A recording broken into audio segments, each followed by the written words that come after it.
A little bit ago, I covered the Tales from the Crypt movies and really loved them, but part of me is always bummed out that they're not anthologies. Well, let's fix that by checking out its urban counterpart, Tales from the Hood. Dealing with continuity and timeline when it comes to stories within stories seems like it doesn't make much sense, but I don't know, I wanted to watch them, alright?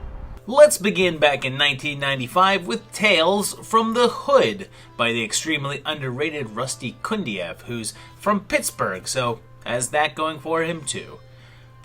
The film starts off with three drug dealers doing a pickup at the Sims funeral home, and they meet Link, or the amazing and recently passed Clarence Williams III. And he tells the boys about his most recent corpse, a rookie cop, and his corrupt peers, including Wings Hauser and Fun Boy, who assault an activist and then murder him.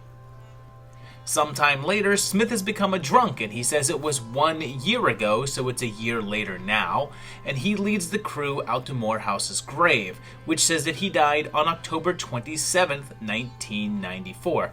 So this part is actually occurring in October of 95, and we're in real time. He returns from the grave, exacting his revenge in a variety of pretty wild manners with some great effects, and Smith takes the fall for the killings. Sims then begins another story about young Walter, who claims he's being attacked by a monster at night, and he starts drawing his troubles, but something unusual happens when he crinkles them. His mom has started dating Dag, who turns out to be the monster, and Walter destroys his picture, resulting in some fantastic CG-free stuff to happen. There's no date in this section, but there's no reason to think that it doesn't happen at the same time. But here's the thing, we know that Officer Smith was alive in October of 95, but then was committed and sometime later ended up dead and at the funeral home. That seems like a lot to happen in a couple of months, so I think it's likely that the wraparound is set in 96. The next story has a current letter that's apparently dated August of 94, so we're a bit in the past now with this one, and the dentist running for senator who's more than a little racist, but he has a banner saying he's running for governor in 95, and it's supposed to be close to election time, so I guess it's actually 95 as well, so I guess a misprint on that letter. He's plagued by a haunted doll, so he destroys it, but it's like a Charlie Band movie up in here, and everyone gets their revenge. Our last story concerns Jerome, a gangster who gets shot up, but survives and goes to jail for life. And we're told that it's 4 years later, and he submits to a behavior modification program. And damn, either these dudes are crazy tall, or Lamont Bentley is a pretty short guy.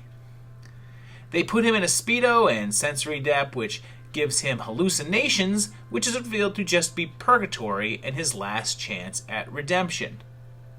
There's no date on that one, but it takes place a short time before the wraparound, which we're figuring to be early 96 or so either late 95 or early 96. The boys then find out that they're already dead, and Sims gloriously lets them know that they're in hell, and he's the devil. Welcome to hell! It actually took over 20 years for a sequel to arrive with Tales from the Hood 2 in 2018, with Kundiev returning in a co-director role, sharing it with Darren Scott, who co-wrote the first film as well. I'm already skeptical because of the inclusion of a character named Dumas Beach. Get it? Mr. Sims is back, no longer played by Clarence Williams because he had retired from acting, and the role is filled by Keith David, and he's hired to help AI soldiers learn by telling them stories. The first is about two young ladies that visit a weird racist museum run by Lou Beatty Jr., channeling Morgan Freeman here, and they break in that night to steal a doll. It becomes life-sized and attacks, and the little doll from the first movie cameos. I guess she has sex with the doll and ends up pregnant and gives birth to a bunch of little dolls, and then dies. The second story is about a former pimp turned legit, and some gangsters trying to find out where he stashes his fortune, but they kill him. There's then some fake psychic preacher, and the gang tries to use him to call up Bettis, but it actually works, and his spirit uses supernatural abilities to kill the gang. He then goes on to take over Lloyd's life as an actual psychic. The next story is a couple of guys meeting up with two women at their house, and they mention Guardians of the Galaxy, so it is set past 2014, and they drug the ladies to have sex with them, but they're vampires, and they feed them to their leftovers. Story number 4 bounces between 1955 and modern day as a pregnant woman worries about a second miscarriage and a past lynching.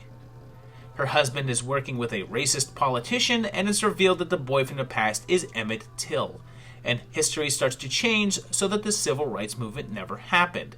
So, Henry sacrifices himself to restore things.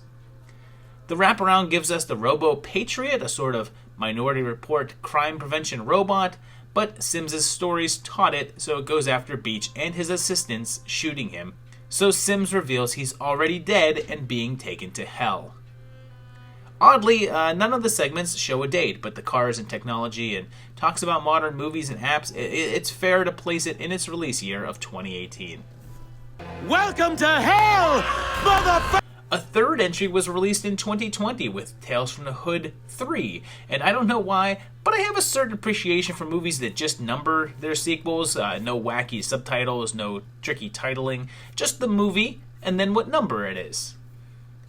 This one actually starts off with the Candyman, and he and a little girl are being chased and take refuge, and to pass the time, she tells him stories. The first is about a family being pressured to move, and they hire a guy to set the building on fire, which kills the dad and young son. David kills the arsonist to cover his tracks, and he's haunted, with them eventually killing him and getting their revenge. The next story is of a survivalist racist, and it seems to be in the future, and he references a president that's unfamiliar, so it's either an alternate history or a future one. He says he's been alone for 30 years and rants insanely for a while until he shoots himself in the head accidentally, and it's revealed that he's in a zoo exhibit of a racist. The next one gives a story of a young singer who is hired by an aging opera star and starts to have weird dreams and plots to kill her. They do so and collect her money, but it turns out to be a ruse in order to switch bodies and to take over her youth. The next tale is that of a mugger who steals his latest victim's shoes, which makes weird stuff start to happen to him, like pooping his pants.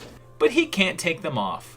He sees angels and demons, eventually discovering that he's been cursed to feel what his last victim did, leading up to his autopsy.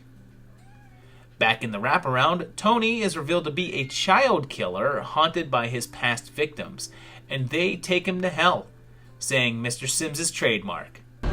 Welcome to hell, motherfucker.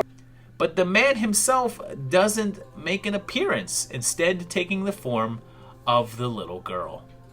So there you have it. It's 3 movies that tie together, fairly well for what they are. It's kind of hard to tie together anthologies, but they do sort of make sense in a flowing kind of way, because they're not really connected that terribly much. They're anthologies and the stories are sort of linked by the wraparounds, but the wraparounds aren't really linked to each other, so, whichever. I adore the first movie. I think it's a fantastic flick, and I actually really liked the third. The second one is still pretty decent, but it's not as good as the other two. But I would certainly recommend checking these out if you haven't already. They're great movies to watch for the Halloween season and a lot of fun, and I definitely would check them out. If you've seen these and like these, let me know down below. I'm sure most of you have seen the first one, but if you've seen the other ones, let me know that. Also, please like the video, subscribe to the channel, share the video out to your friends, and check out my Patreon page with my patrons at patreon.com/movietimelines. You can go there and help support the channel like these guys do, and or you could just keep on watching the videos. I appreciate that as well too. Thank you very much, and see you again. Bye-bye.